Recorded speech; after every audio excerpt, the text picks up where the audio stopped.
Okay. Welcome to the 2023 inaugural UX Playoffs.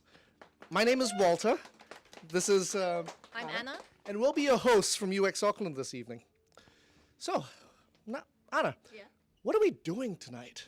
Well, first let's meet our players, shall we? And then we can introduce who you'll be watching, and then we can explain the format a little bit more. Sure, let's meet our players. I mean, if you're tuning in tonight, we assume you've read the description or the documentation that's been out there. We're about to run a Figma design battle where two combatants will enter and both will leave with wireframes and designed artifacts. So, let's run it through, Anna. We've got our UXA playoffs. We are going to introduce... Let me introduce player one, Stephen Zhang. He's a product designer at EasyBet.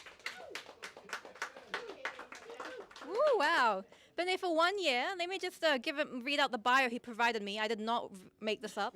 They call him the Stephen Curry of UX. His keen eye for UI is a force to be reckoned with. He ranks #1 in New Zealand, self-proclaimed. Enlightening fast reflexes, auto layer, and skeuomorphism. With an unparalleled knack for design, Stephen is ready to outmaneuver any user flow that comes his way. His most boring fact is that he has no boring facts. And his favorite Figma shortcut is Shift A, add auto layout. Nice. Give it up for Stephen. And meet player two, Khir Ward, an account manager and National UX Community Manager at Potentia. He's been here for 2 years. What does that mean? It means that he is the link between the UX community of Aotearoa and industry leaders and peers for in a recruiting manner. Yeah. His bio is recruiter by day, focusing on linking Aotearoa's UX community by night, and a designer. Born in Malaysia, raised in the UK, he's passionate about the intersection between design and paying his bills. joining the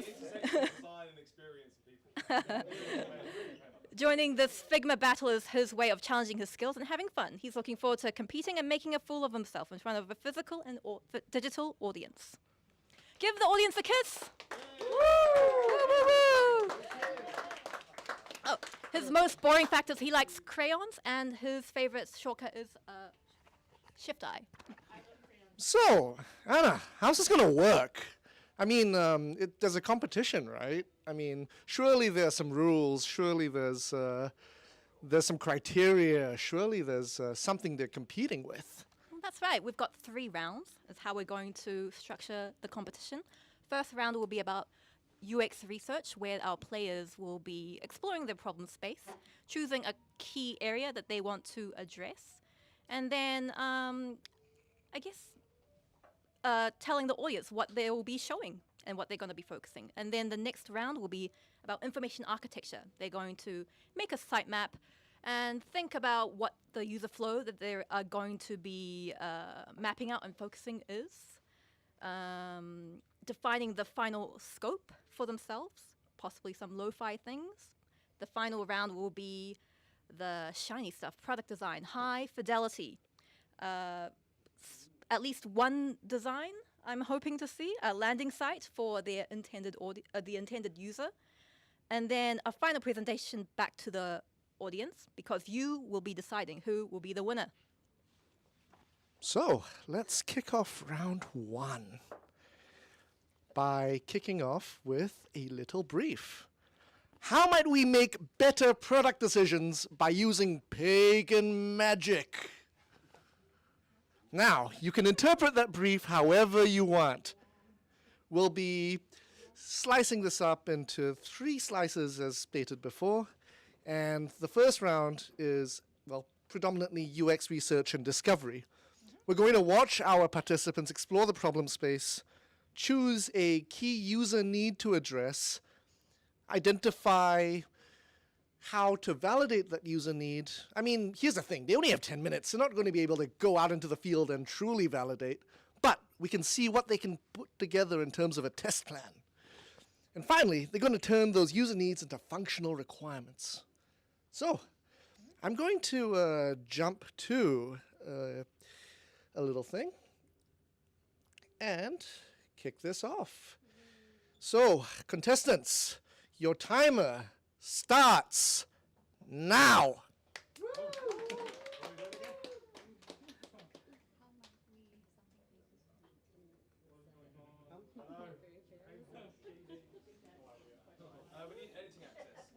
Oh.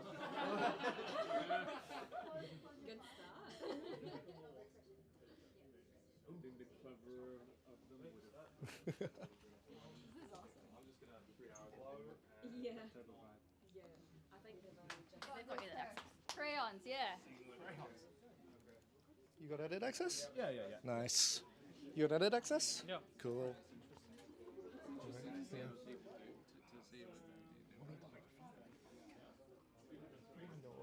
Oh. One sec. We'll switch a sec. If it's real, there it is. Monetization? Yeah. I'm curious. Yeah. This should be interesting. What do you think, Anna? Well, I'm thinking. I can see some documentation and I can see some sticky notes. Yeah, that's good. What do you think when you think of pagan magic, Walter? I think horoscopes. I think astrology.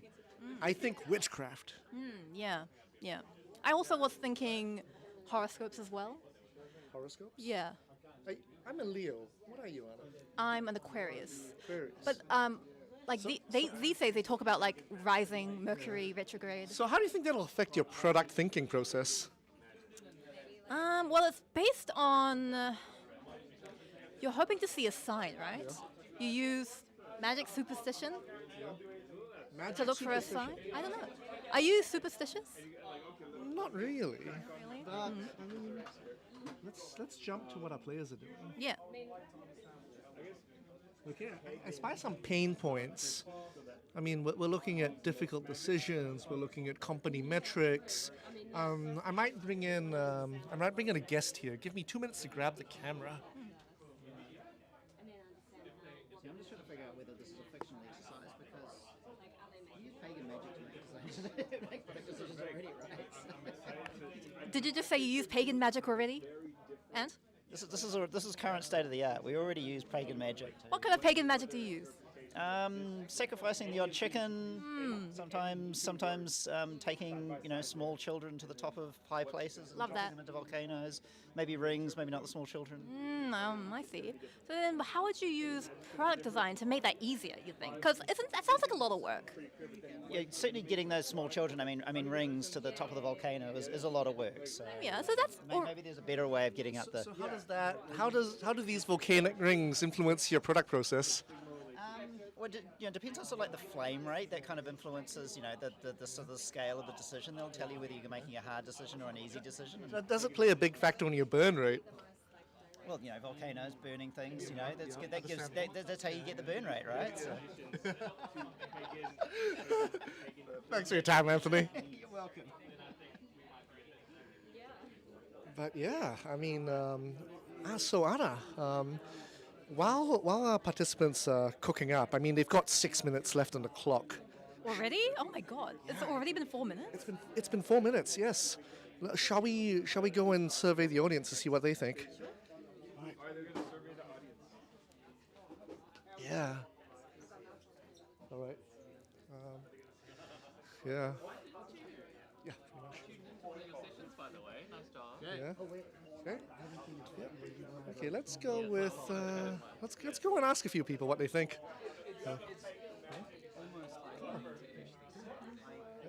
Hey man, what's your name?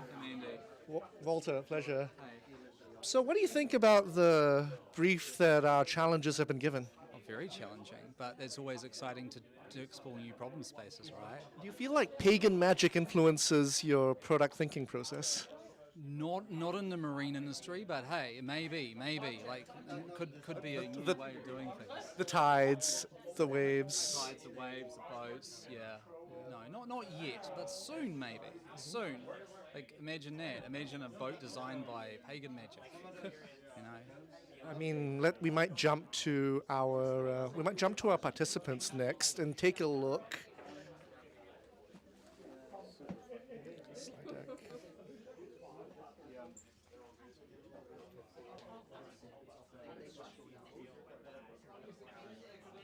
All right. So Anna, how do you think our participants are progressing so far? Oh, okay, are we able to zoom in, Walter? We are a little bit. Okay, let's see. Goals and pain points. This is from Stephen, player 1. Increase company metrics. Automate difficult decisions. Remove stress from work decisions. Oh yeah, these are all very obviously legit for a company. How do you make difficult decisions? Let's quickly jump to our friend Khir. Player 2. Okay, so he has written, users need a way to de-risk the product decision-making process because in current methods he's doing some editing, some thinking, because our players have less than 5 minutes left now. Yeah, they've got 4 minutes on the clock. That's shocking. Yeah. Gosh, we are harsh. I mean, I guess it's still a little generic at the moment, but What were you hoping to see from our players tonight? I mean, they're following a formula. I mean, you've got a user type, you've got a user need. I mean, seems pretty cookie cutter at the moment. Well, there's still 2 rounds left. Something amazing could happen in that time. Absolutely, yes. I mean, let's see. I might jump over.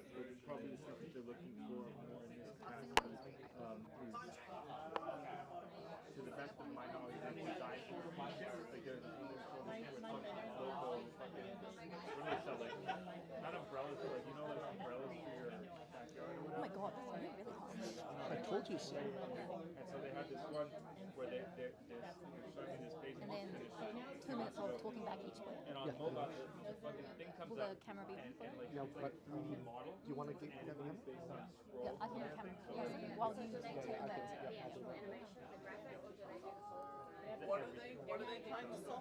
It's how do you make better product decisions using pagan magic? Using pagan magic. Yes, by using pagan magic, yes. So like actually take those and whatever assets that's needed for that. Interpret that however you will. That's where I want to go. But we haven't running much. It's in beta. Lots of amazing So they're looking at growth and We saw some people do UI battles overseas, and we thought we could introduce more of a product process here. I think my mom will go with me. tough to find. Gosh, only 2 minutes left, Walter. 2 minutes left. They're cutting it close. I mean, I see some diagrams. I see some What's that thing that Khir brought in? qualitative insights. Thinking from a very strategic viewpoint of building context on needs and pain points. I mean, in your day job, does that make your life a bit easier in terms of making the entire product process easier? I definitely like having research. I like having something to draw from. I'm not very good at just drawing something out of nothing. I do like having a base to start with. Does it make it easier to design? It absolutely does, because it gives me inspiration that I know I can believe in and trust and is based in reality, basically. As opposed to just jumping into Figma and designing without any user context, without any context of who you're making it for? Yeah, some people do like to just start on a completely blank screen and love to let their imagination run wild, and I am quite envious of those types of people, but I can't really think like that. Okay. Now I'm spying. I'm spying a few. I'm spying a few keywords there. I see an interaction model. What is an interaction model, Anna? Allows us to assess our interaction model. I don't know. What does Khir mean by that? Interaction model. I wonder. I'm just having a look at that. Contextual understanding as well. Well, we did suggest that maybe our players could give us a research test plan. So this is Khir trying to think about it through that lens. Okay, and I just realized we've left our camera hanging there. All right. As you can see, it's our first time running this event, so expect bugs and glitches. 3, 2, 1. Time is up! That's pagan as you get, yo. Step away from your mouse! Okay. Present review. Oh yes. Actually, no, it should be fine. Okay, Yeah. I will stay out of your way. Okay. So I'm just gonna. Yeah. I want to check this. I want to validate this. But I Okay. can't. Actually, 2 minutes. So, Khir, tell us about what you did here today. We're following you on screen, so feel free to take us through it. Okay. So I had to run off assumptions, and a lot of them. So I've listed out what I believe are some of the key pain points in making product decisions. So a lot of it is around mitigating risk, sometimes inefficient market analysis, misalignment between business and users. What are the key needs? Like, what are people needing from a sufficient, I don't know how you say it, like effective decision making, essentially, and then assumptions. So, for our viewers out there, what is a pain point? What is a pain point? It is maybe an obstacle or a challenge that people will face as part of a development or a design process, or yeah. Awesome. And finally, these are the, if I was to go out and do research properly, these are the methods I would use and why. Awesome. Yeah. Thanks for your time. My pleasure. We will jump to Stephen in a second. There we go. Okay, let's jump to Stephen. So, Stephen, talk us through what you've put together today. Before I get into that, can I run a quick poll? Yeah, go for it. Put your hand up if you're a designer. Why not? Yeah. And put your hand up if you feel like your company makes really crappy product decisions. Controversial. Controversial. I like it. Put your hand up if you have a really crappy product manager who does not know how to prioritize features and capabilities. Brutal. Absolutely ruthless. Look at this market opportunity. Oh. About half of you guys thought your product managers need to be better. So that's what I have. Are you recruiting? Talk us through your output through these 10 minutes. Okay, so it was really hard, but some of the pain points, like goals, I thought about like wanting to increase company metrics, automate those very difficult decisions that product managers always get wrong, remove some stress from work, and pagan magic is not widely adopted. So how might we make it more inclusive and more widely accepted in professional usage? So I got the customer and the user, some assumptions, like I'm assuming companies are failing due to poor product decisions. I'm assuming that pagan magic is more effective than traditional product practices, such as user research and data analytics. I'm also assuming that employers are welcome and accepting to adopt pagan magic into professional environments. Happy solstice! Woo! That's very pagan, by the way. All right, thanks for your time, Stephen. We're now going to move on to the second round. Now, if we could get the camera around.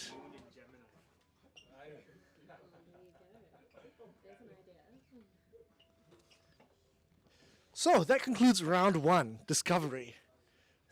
Let's move on to round 2. Information architecture. Now, if you're not familiar with the term, we're looking at how functionality and information is organized within the system our competitors are going to propose tonight. Now, that takes the form of a sitemap, which is how your functionality is structured, typically by pages if you're working on a website or app. If you're we're going to chart some happy path flows, which are a set of actions that need to happen for something to get done. And we're going to look at ways that scope gets defined. So when you tell someone to build it, the scope essentially tells them what to build. Now, we're going to kick off again in 5 minutes. Well, not in 15. Yeah, we're going to give them 15 minutes. We'll be a bit nicer this time around. And your time starts. Oh, hold on, we've got the wrong. Your time starts now.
It would. Trying to think. Oh, mine's the Doom theme one, just on repeat.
Okay.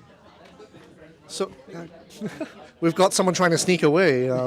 We have a volunteer here, Eddie, who is about to provide some commentary on what he's seeing right now.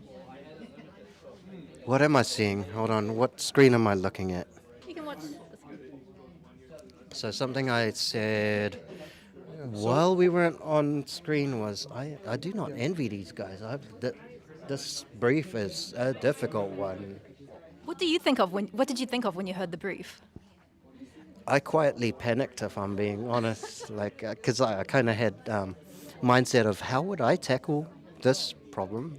Obviously, me being Ask Eddie, the Discord guy. Join our Discord. Join the Discord. But also, like, how would I approach? Like, that's kind of my mindset going into this, was like, how would I approach this problem? The brief came out, and I was like, okay, I'm happy I didn't volunteer, because this is a tricky brief, but they've done well so far. Just the approach and the thinking behind it. For our viewers just joining in, Eddie is also part of the UX Auckland organizing team. And if you'd like to get to see his work, get to see his work in motion, we host a meetup? Not really a meetup. A get-together on Discord every Monday where if you want some advice, if you want some Figma mentorship, Eddie's your guy. Yeah, Figma mentorship. I think that's kind of become my thing. And Figma config just came out this morning. I'm still buzzing a little bit about it. So the next Ask Eddie is going to be a bit of a reflection on it. I mean, there have been quite a few announcements at config, right? I mean, what's your take on dev mode? Dev mode was actually the whole thing was like it was a escalation on top of an escalation. Just when they said variables and then variables turned into Design tokens? I mean, it's almost like an improved version of design. It could be design tokens if it wants to be, but it could be other things as well, just like the improved prototyping. It's almost turning. It's like I kind of see this as almost a gateway drug for designers turning into devs. Almost, I can kind of see that in their roadmap. Ooh, that's a terrifying thought. It's Imagine if every designer could write React components. Oh, devs would love us more than they already do. All right. Anyway, Eddie, let's jump back to see what our players are doing. I mean, I can see some lo-fi mock-ups here. I see some user flows. I see some sitemaps. Can you tell me what you think about those lo-fi wireframes? Oh, it's just beautiful to see. Just especially in this day and age where it's so easy to just jump into hi-fi straight away, just stripping it back and going back to the basics. I guess it's a bit of a compressed time frame as well, so they're under a bit of pressure. But just the fact that they're not immediately jumping into anything higher fi than this, and it's a whole lot. Where'd that text come from? I wonder. I mean, it's not like there's any magic AI tool, pagan magic AI tool, pagan magic AI tool that'll do it for us. These guys are continuing to surprise me, and yeah, as a senior, I always have to hang out with juniors because they always come up with cool stuff. Tell me about it, But I'm actually pretty proud of these guys, keeping their cool, sticking with good process, good thought processes. My brain's not I working. mean, we got a little bit of time to kill here. Why are lo-fi wireframes useful in the context of a technology company? Lo-fi wireframes, well, they strip it down to just the idea. It strips away like the sometimes distracting parts of the design. Like you can get caught up in features such as, I don't know, something animates or something like that, and lose track of the actual goal potentially a bit too early. So that's a good thing about lo-fi wireframes, but it's also, if you keep it lo-fi, you have a bit more room to explain your idea. But what if you take lo-fi wireframes to your stakeholders and they complain that there's not enough detail? So that's also another thing to consider. Like, it's one of those constant kind of battles is to try to keep stakeholders a part of the journey. So lo-fi is a part of that journey, and it's something you need to sell into stakeholders potentially if they don't understand how important it is as a part of the process. Oh, wow. I think I see some wireframes here. I mean, we've got the concept of product pagans. What do you think that means, Anna? That seems to be his product name, PP, Product Pagan.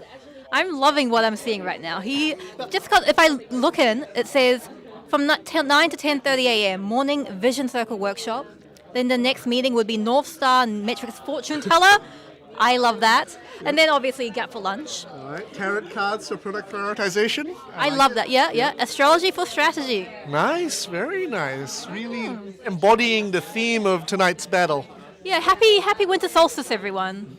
It's meant to be getting sunnier. The days will get longer from now on.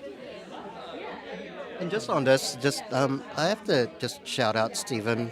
He's continually, just his year as a volunteer for UXA, he started off calling himself a junior. Like, we were like, Stephen, you present yourself as more than a junior, and I think he's kind of proving that right now. I'm pretty proud of his progress, and also the fact that he's a regular at my Ask Eddie sessions as well, so he's not allowed to disappoint me. Sorry, I'm his Asian dad right now. Well, then speaking of, what's your favorite Figma shortcut? When I saw that, so sorry, a bit of context. I have a keyboard that does shortcuts for me, so I don't actually remember. Next level. I don't actually remember what the shortcuts are, but whatever the keys are, my favorite shortcuts is copy properties. There's a bit of background story about that. Properties. Copy properties. So what are properties, Eddie? So properties, for example, if you have a fill that's an image, if you copy the rectangle that has an image as a fill, and you paste it on some other object, it will use that image as the fill, as an example. So are we? I mean, I'm going to go into a little bit of detail here, but are we talking when you paste an image into Figma? You can use it as a mask. You can use it as, you can tell it to fit into the container. Does it copy those properties as well, even if it's a mask? So not quite masking, but the other things that you explained, like for example, if you have an auto layout that has hug property as its width, you can paste that on another auto layout, and it will change from fixed or fill and back to hug. With just over 4 minutes left on the clock, let's jump back to see what Khir's up to. Okay, I see some feature work here that talks about developing a product roadmap and ROI. Okay. So we have what do we call it when we develop the idea of a person when you're developing a product? What do we call that? So this persona, I didn't see this detail before, but what's coming out of this persona's mouth?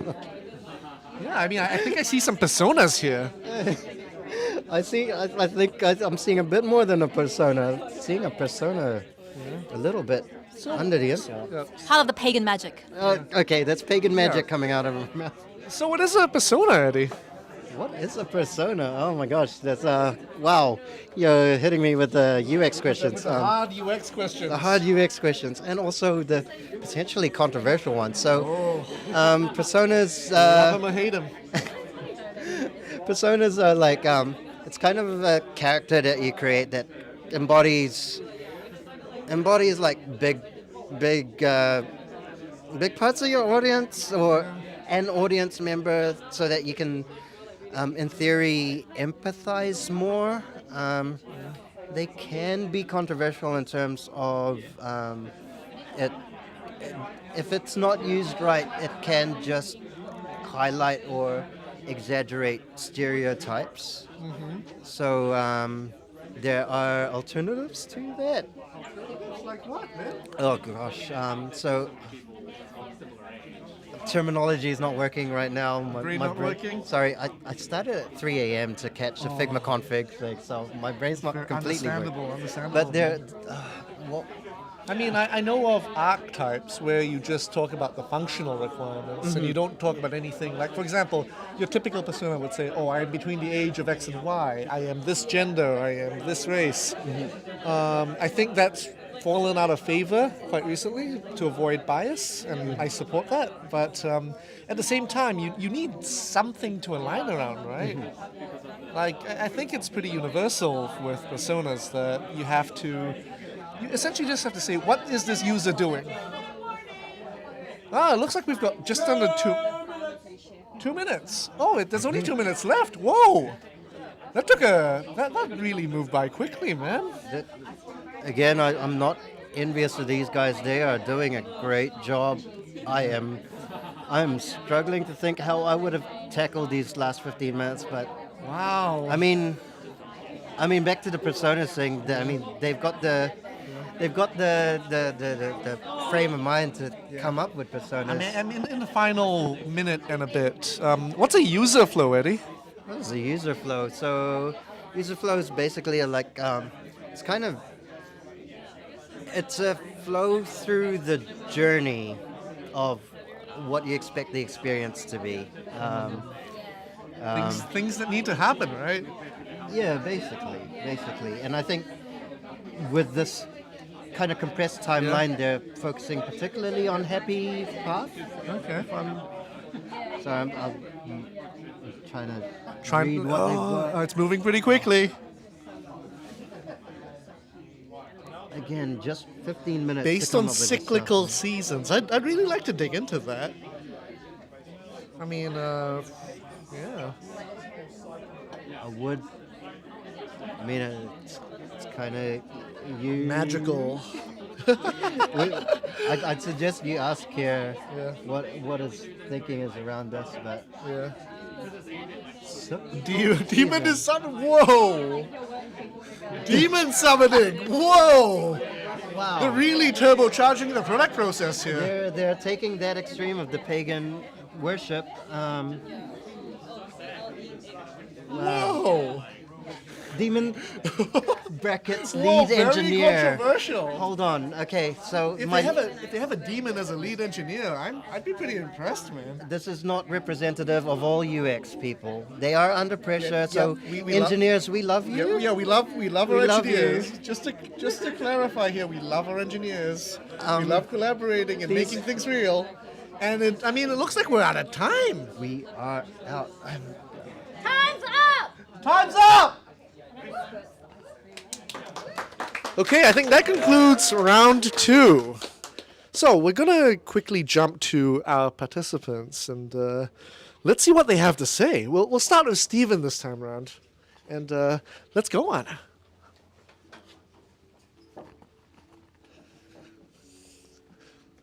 So, Stephen, what have you got for us this round? So I didn't have time to quite finish the user persona, but I did map out what a typical day for this new product manager would look like using pagan magic. So I went into my Google Calendar and made like a typical day for him. So at 9 a.m. he would have his morning vision circle workshop. It's like a cult kind of thing with the other product people. And then the North Star metrics fortune teller. And a quick lunch break because of good work-life balance. Prioritizing product features using tarot cards. And lastly, astrology for strategy. And at the end of the day, he'll relay this information to the wider organization. Yeah. And so here is a wireframe.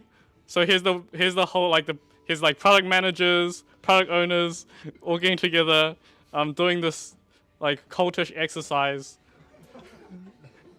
Just following the instructions of whatever this thing in the middle is. And then there's a done button, which will lead into the next screen, which I didn't have quite time to finish, which will tell them, all the best product decisions that they should be making. Nice. Yeah. Awesome work, man. Awesome work. So, which pagan religion is this system powered by? I really want to make this accessible to every single one. So it's really a combination of everyone out there to make it the most inclusive and accessible pagan magic possible. Wonderful, wonderful. All right, let's take you to Khir. I'm just going to quickly switch up the camera for a second and take us over to Khir. So, Khir, what have you got for us today, man? What have I got? I've got an idea.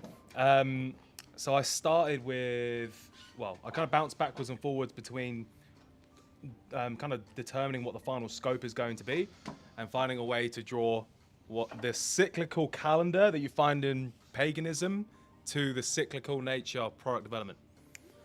Yeah. Whoa. Yeah. And that's all I got for you. Oh, very aligned. I know. So okay. And then I've got persona. I've only could do one product lead, kind of who essentially is the person that's going to be developing roadmaps and making those decisions, what their tasks will be, and ultimately what their goals are, and then a bit of context as well. Here's a user flow. It all goes well until the engineers get involved. That's a very bold assertion to make, man. It was something that Stephen and I agreed on earlier. Essentially, long story short, it's a way to kind of socialize product ideas and features throughout the organization, and they can judge it based on a criteria that's influenced by pagan stuff. Yeah, I know. Very well done, man. Very well done. I guess we'll move on to round 3 and. Oh yeah, that's right. We'll move to a 5-minute intermission. We'll give you a bit of time to mix and mingle, have a drink, have some pizza. We'll get back to you in maybe 5 minutes. I'm just going to move you to intermission, or maybe we'll chat to some audience.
Okay, if you're just tuning in, apologies for the wait.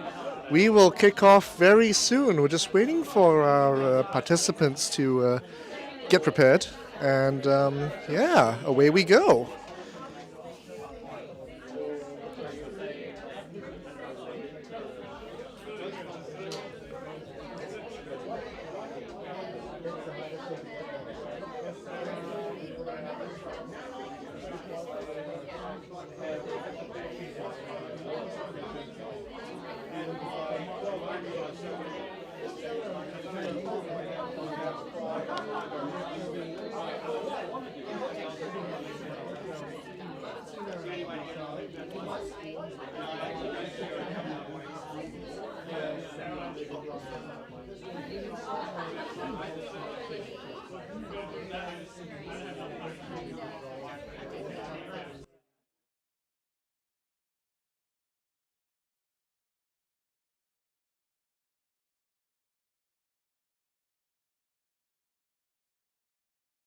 We'll kick off the final round of the challenge. As such, as we continue, round 3 consists of, well, product design. Our competitors will be doing some hi-fi wireframing, which essentially puts together what the final product will look like, or at least a small part of it. They'll be doing a landing site, and they'll be presenting the final results back to the audience. Now, we're going to kick off, and this time round, we're going to give them how much time, Anna? 20 minutes. 20 minutes, that's a lot of time. I mean, but you know what, let's be nice and give them 25, just to give them a little bit more. So, let's move to both players. Participants!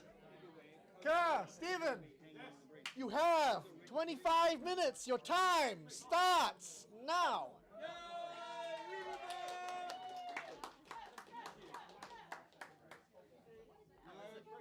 it on? This is the final round. It's the final countdown. It's a final round, Anna. What do you think they're going to do? Well, this is where all the magic comes to life. Colors, you're giving form to the problem space that you have decided on. So this is where we'll get to see a little bit of their style. And of course, all together, they will wrap it up and be selling it to the audience.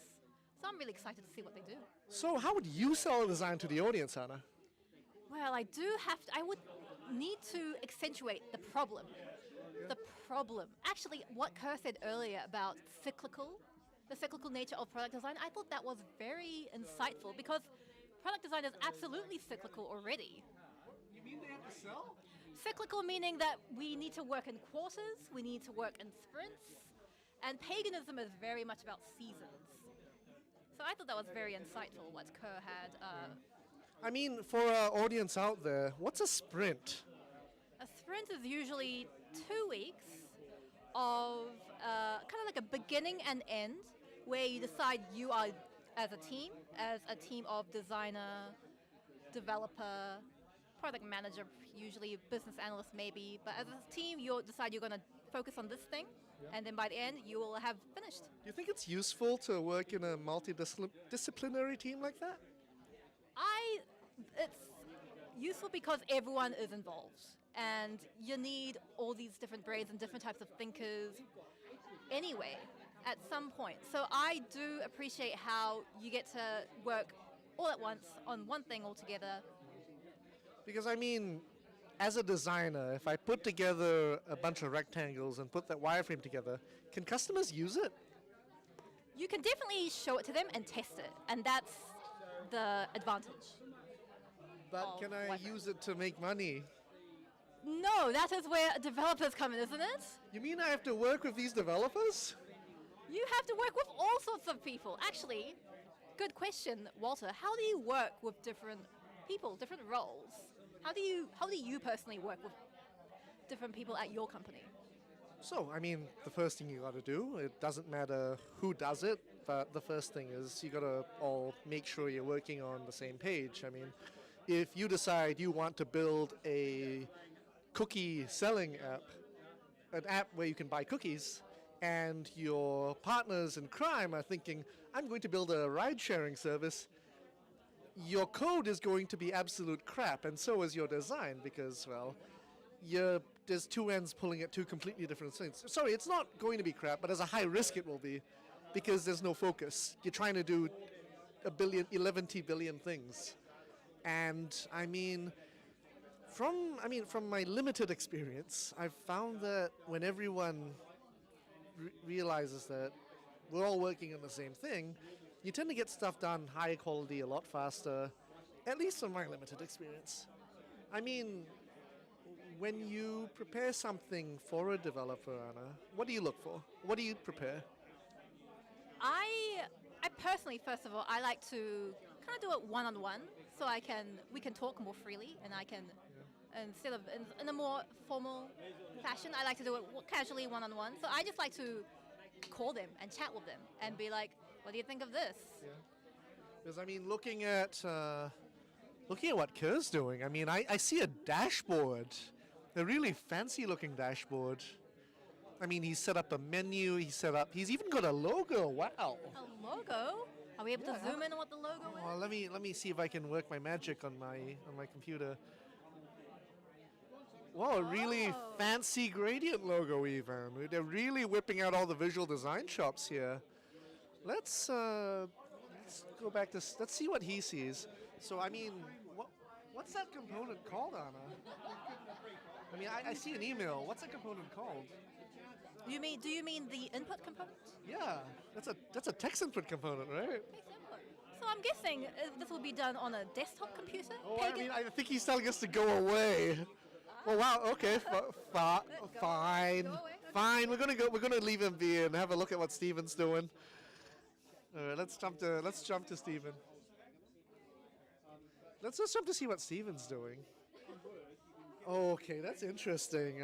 Does that UI? Do those visuals look familiar to you, Anna? They do, but I also know it's quite new. What are we looking at? I mean, I think we're looking at Vision OS, which is Apple's new headset. Well, zoom out. All right, let's zoom out. Let's zoom out. Take a look. Let's zoom out. Take a look. Okay, I mean, I don't know if in the audience, if you're not familiar, this type of design is called glass morphism, where you try to emulate the look of glass.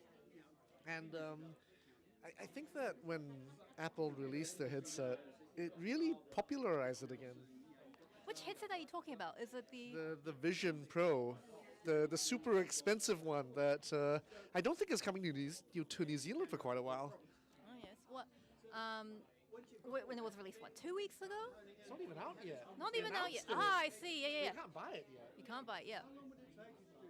I think this is what we're saying. We're saying Vision Pro UI. Yeah, Vision Pro, Vision. Oh my Circle. God. Okay. That is novel. Because I wonder how he's going to consider the usability implications of, well, controlling stuff with your eyes. Have you read much into that? your eyes and hands, right? Yes. So the thinking being that the control system there is you look at something and you pinch. You don't move the cursor with your hand. You're using your eyes as a cursor. And I mean I haven't tried it yet, but I'm really excited to see how they respond to all these new usability considerations. Yeah, I can see that Steven's starting to really bring it to life. There's a face on it. Okay, I see a face. You see a I face? Yeah. So Vision Pro, I did see the keynote, and they've put in a lot of cameras, and that's how the like those hand. cameras that track your retinas, all text input. I mean, on the upside, now it's become a text area. So he's written goal name, goal description. Okay. And then I'm guessing you're adding it. You could remove it. So he's going along the lines of, working along the lines of product goals. I mean, I can put in a goal, I can put in a description. Very interesting. Okay.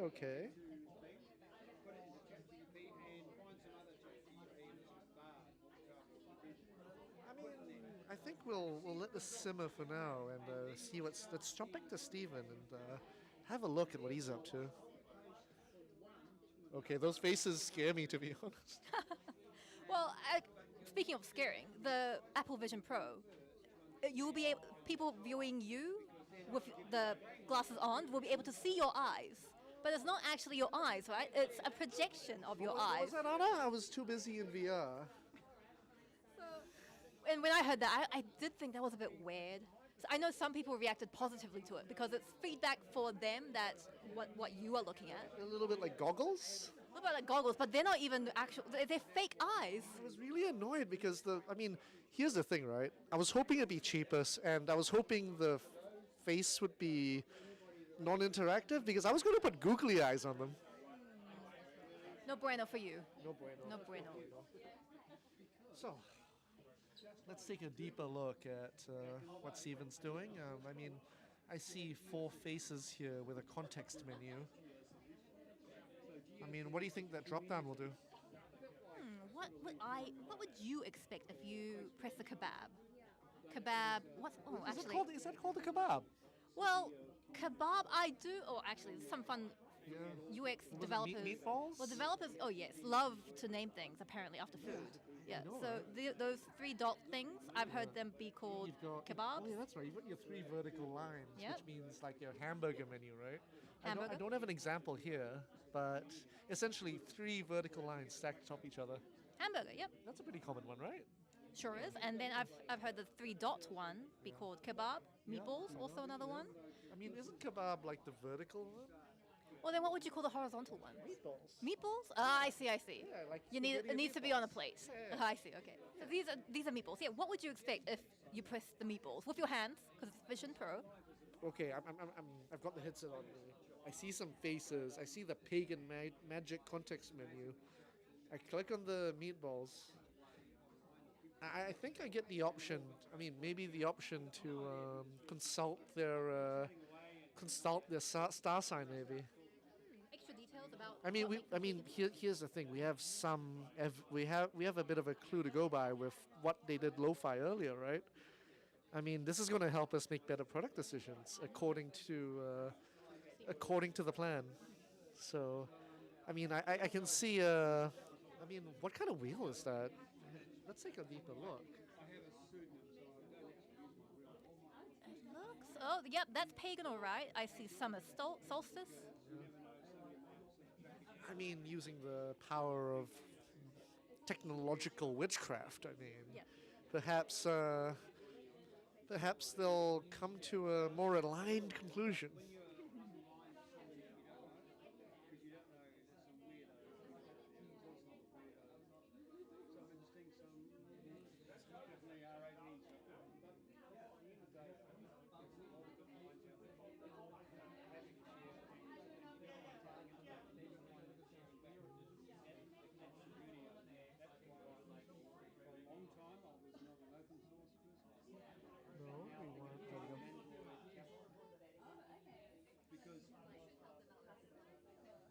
Oh, Curse is coming to life a lot more now. I think I see. Is that a pie graph? Am I right? Yeah, well, actually, that's a donut graph. There's a Donut graph. hole in the middle. Okay, I get More it. food. Because it's like a donut, right? Actually, yeah, you're right. I can't think of like any cakes. Sorry, Cake any graph. pies that have like a hole in the middle. Sorry, I can think of a chiffon cake. That has a hole in the middle. Ah, okay, sure. But Bundt yeah, I cake? guess you're right. It's more reminiscent of a donut. So let's actually get a deeper look. I can't believe how much food there is. And Yeah, there's so life. much food in UX. yeah. Well, not just UX, but data visualization as well. Okay. I see some product criteria. Okay. I think I see it coming together. I see a range slider. I see some text inputs. I see a drop down. All options for users to enter data with. And before on the donut graph, I saw his parameters were based on the pagan things. Like he talked about Yule. I don't actually know what that is. He just. Let's take a jump back to Stephen. Oh, wow, it's taken shape. Something's happened. Something's happening. Okay, I see a lot more glass morphism. I see some textures. I see I mean, okay, that's coming together pretty nicely. Do you like glass morphism, by the way? Yeah, I like it. I mean, I even use it on my personal website, but honestly, I find it pretty hard to work with. If you want to if you want to conform to some web accessibility standards, it's pretty difficult. It doesn't leave you much choice in the way of colors you can select. Right. So actually, how do you make that accessible? Are you just very limited? One of the easiest things to do is ensure there's sufficient contrast. For example, it's really hard to read light yellow text on a white background. Have you tried? No, that is probably the worst combination. Or like, I mean, graphic designers are really guilty of this, like putting light gray, really light Okay. gray text. Okay, yeah, you're right. As a graphic designer, I've done that. But Yeah, as a you're guilty. yeah, You're guilty. I'm guilty. We've all done I've it. done it. I mean, Definitely for UI design. yeah, it's the worst but I mean, combination. it stems from that argument that if you can't read what's on the product, you can't use it. It's harder to use it, right? It's a really simple argument, and I mean, I'm all for it. I mean, I'm all for improving accessibility because that means more people can use your thing. Looks like we've got a friend joining us, Eddie. I just have to make a comment because sorry, it's just Stephen's doing the thing. He's one of my regulars at the Ask Eddies, and he's doing the thing. Oh, He's that's doing so what? He's doing what thing? What thing? Give us context. Our viewers don't go to your talk. Give them context. What's he doing, man? What's he doing? What's he doing? What's he doing, man? Help the audience understand what you're trying to say. What's he doing? Okay. So so one of his brags was that he loves auto layout. I helped him He's doing auto layout. What's auto layout, man? Hold on. There's a little bit of manual stuff going on. I'm gonna let that slide. Yeah. But But the question still stands, man. What is auto layout for our audience out there? oh wait, sorry. So for people that don't know auto layout, it's one of those things that if you're new to Figma, you might not get straight away. But it's just a way to auto layout your designs, basically. I don't know a better way to explain it, but just like I can give it a shot. so like if you put like text in a frame, for example, without auto layout, it will just be text inside a box that doesn't necessarily move. But if you have auto layout inside that box and the text grows, that box will grow along with it. It automatically spaces your elements, right? It automatically spaces your components, right? Yeah, that's the one. That's the one. And he's using some of that. I saw some. So why do you find it useful, man? Why do I find it useful? So sorry, a bit of context. I'm really into my design systems, and I think it's a critical skill to have if you're going that far into creating components and reusable designs and creating rules around like how your designs are used.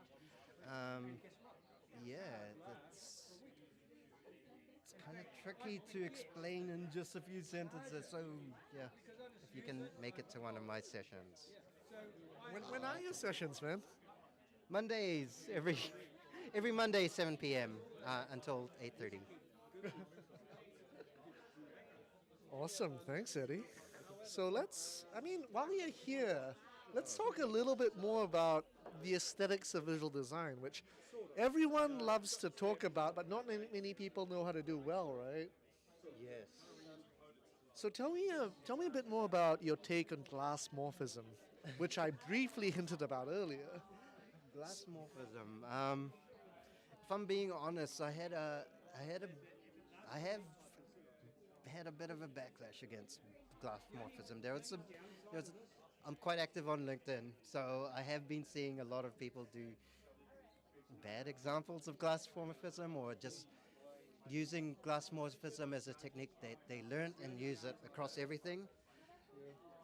Something that's come up recently, especially with the Apple Vision Pro going really all in on glass morphism as their way of showing depth inside their spatial experience design system. I'm willing to concede that glassmorphism is here to stay for at least a little bit. I mean, Apple's endorsing it now, man. I mean, you can't get much better endorsement than that. Like, I feel like this is akin to material design all over again. Like, we went through a huge phase where everything looked like Google's products, right? Yeah, and I think the context is important. And when they're talking about spatial design, if you talk about why they use glassmorphism, or they don't even call it glassmorphism, they call it some kind of glass material. Sorry, the term escapes me right now, but it makes sense because, like, if you're looking at solid colors, it can look quite imposing if you're inside that environment itself. So a little bit of seeing through the material and seeing the depth that's behind it does make sense in that context. And saying that I haven't used the glasses yet, so I don't know for sure how effective it is, but in theory it makes sense. So why be anti-glassmorphism if you haven't used it yet, man? I was really anti it in terms of before that whole Apple describing why it's great for spatial design. I'm more anti people figuring out a technique and Abusing it? yeah, abusing it is probably the right way to do it, but like using it as kind of the guiding star of their design, as opposed to things like brand identity or things that are wider than just the I think technique. we've got some audience. We've got an audience statement here. We've got Gladys saying glassmorphism is pretty. I agree with Gladys. I think it is pretty. Context is important, and as a UXer, why?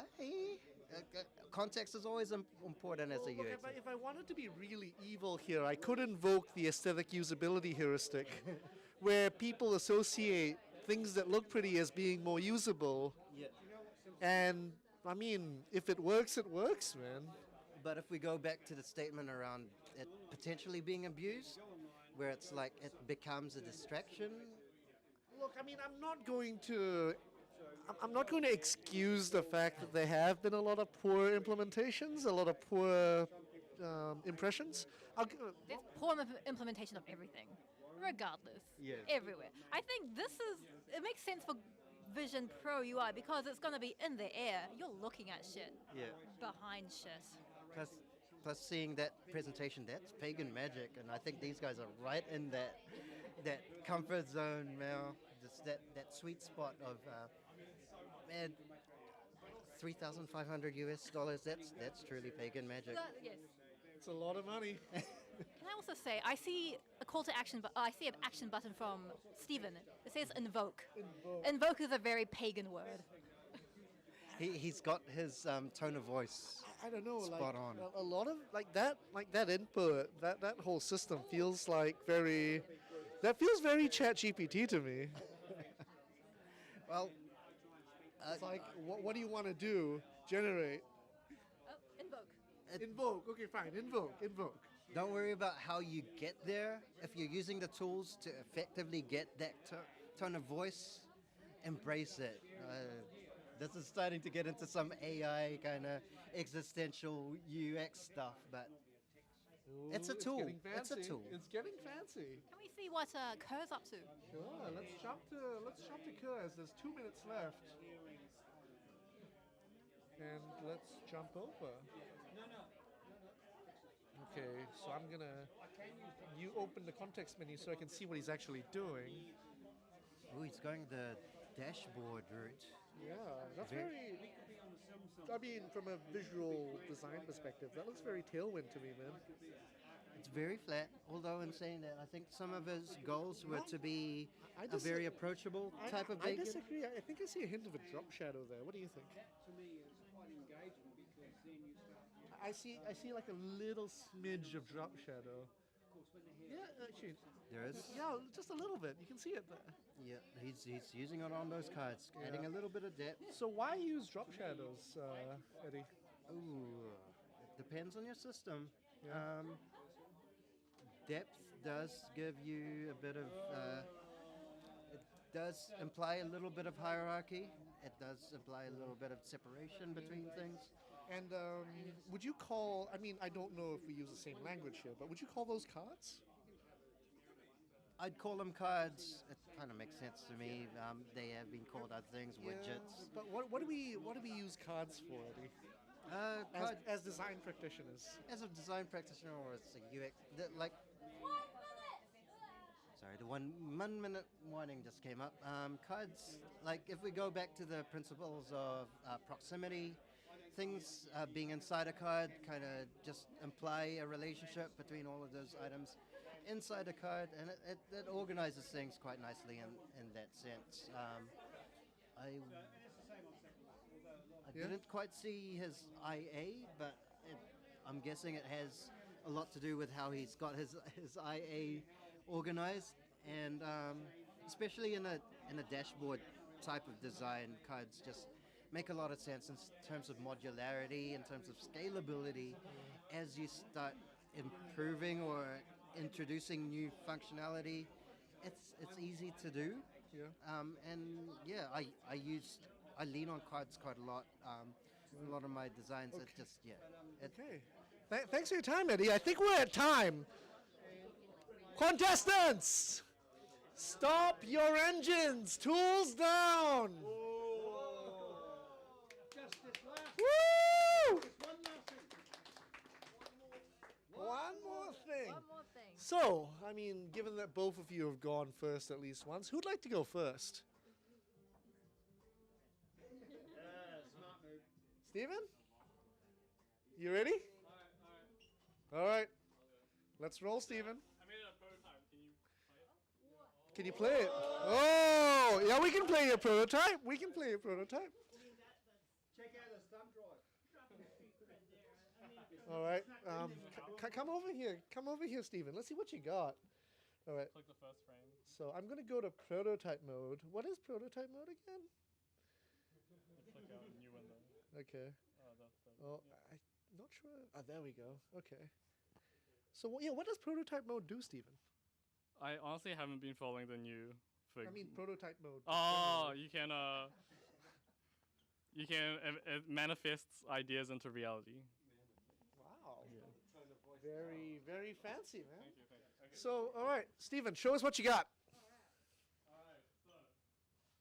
Hold on. I can sense that was where it's going. So imagine a reality where we no longer have to rely on data.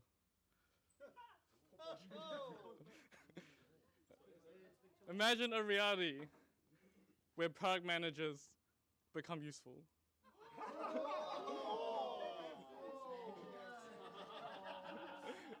I'm sorry.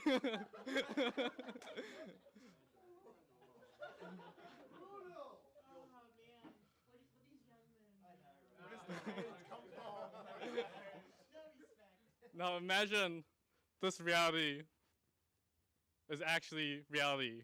So here today, introducing Pagan. You can see here, this is the MVP, so that's why it looks very rough. But you can see we have the vision circle, astrology, North Star, fortune telling, and tarot cards. Now what you see here are 4 product people, head of product, chief product officer, and 2 product managers. Doing their usual meetings. We have no idea what they're doing. Well, half the time they're sitting in meeting rooms, just talking. Yeah, and they're usually talking about like really useless things, and that's what I'm assuming anyways. Their design is never included in those discussions. But now, Walt, do you want to click on what do you see? Okay, I'm going to put on my headset, click on what you see. You type out what you see within these images, and then you can click invoke.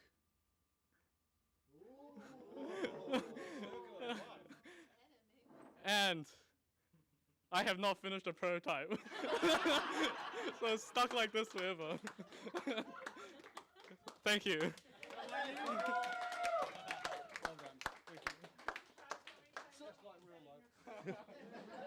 So when are you raising your venture capital round? As soon as possible. All right. Thank you, Stephen.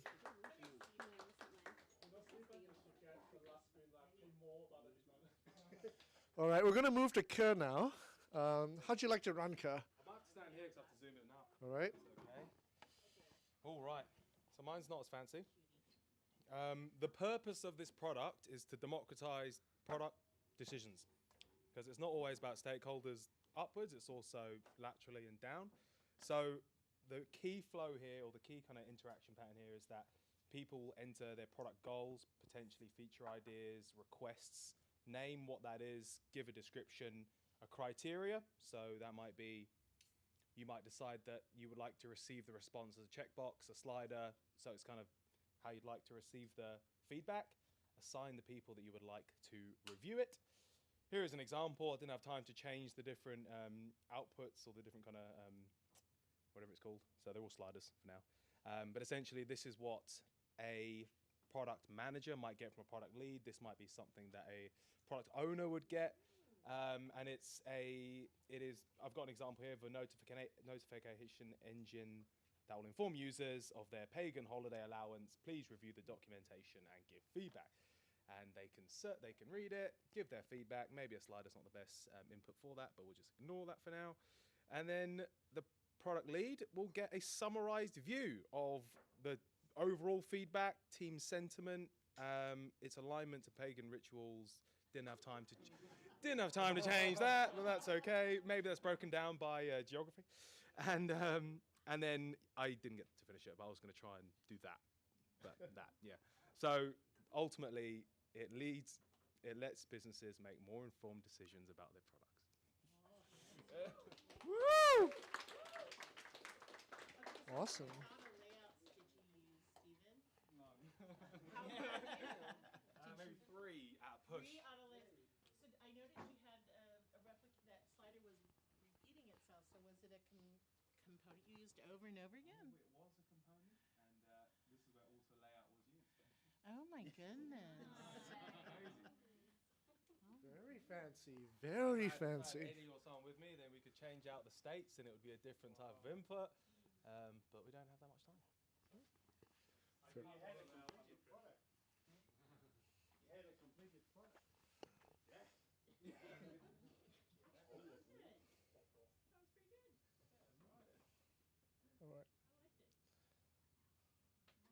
So we're approaching the final part of the evening.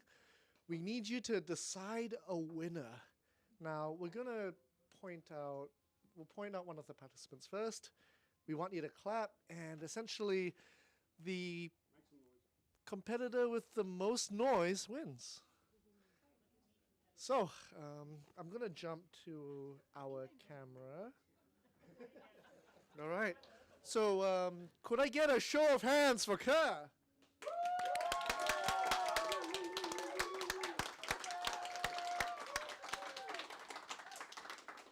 And could I get a show of hands for Stephen?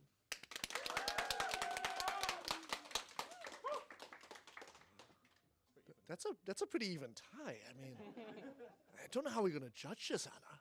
What do you think? Rock, paper, scissors? Yep. All right, let's do it. Yes, we need a pagan ritual to... we've got to draw, so this is the only way we're going to do this. All right. Rock. Best out of 1 or what? Best out of 3. All right, best out of 1. Best out of 1. Rock, paper, scissors. Oh! So we have a winner of our first inaugural UX playoffs. How's it feel, man? Just want to thank all my supporters, everyone that believed in me. Now it's great fun, honestly. Thank you for everyone else, UXA, for organising it. Hope that,